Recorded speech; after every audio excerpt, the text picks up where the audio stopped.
पुण्यातील भिडे पूल पाण्याखाली गेलाय। खडकवासला धरणातून जवळपास 22,000 क्युसेक विसर्ग सुरू केला गेलाय। मुठा नदीने सध्या रौद्र रूप धारण केलेलं आहे। नदीकाठी राहणाऱ्या सगळ्या नागरिकांनी सावध राहावं अशा सूचना दिल्या गेलेल्या आहेत। आमचे प्रतिनिधी आदित्य भवार या संदर्भात आणखी तपशील देत आहेत, बघूया। गेल्या 2 दिवसापासून घाटमाथ्यांवरती आणि धरण क्षेत्रामध्ये पडत असलेल्या मुसळधार पावसामुळे धरण क्षेत्रात मोठ्या प्रमाणात वाढ झालेली आहे। काल रात्री खडकवासला धरण हे 98% भरलं होतं आणि त्यामधनं विसर्ग देखील मोठ्या प्रमाणात सुरू केला होता। 12 वाजता हा विसर्ग 16,000 क्युसेक्सने वाढून 22,000 पर्यंत केलेला आहे आणि त्याचा परिणाम आपण पाहू शकतो की भिडे पूल जो आहे तो पाण्याखाली गेलेला आहे।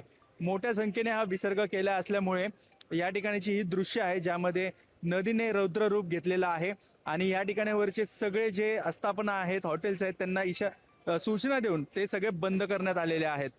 पाहायला गेलं तर गणेश उत्सव हा काही दिवसांवरती येऊन ठेपलेला आहे, त्यामुळे नदीपात्रालगत जे ढोल ताशा वादक आहेत त्यांनी मोठ्या संख्येने मांडव बांधले होते, त्यांना देखील याचा मोठा फटका बसलेला आहे। आपण पाहू शकतो की ढोल ताशा पथक वादक यांनी जे पत्रे लावले होते, जे शेड्स लावले होते, ते देखील पाण्याखाली गेलेले आहे आणि असे शेड्स काही प्रमाणात या नदीपात्रात लावण्यात आलेले आहेत।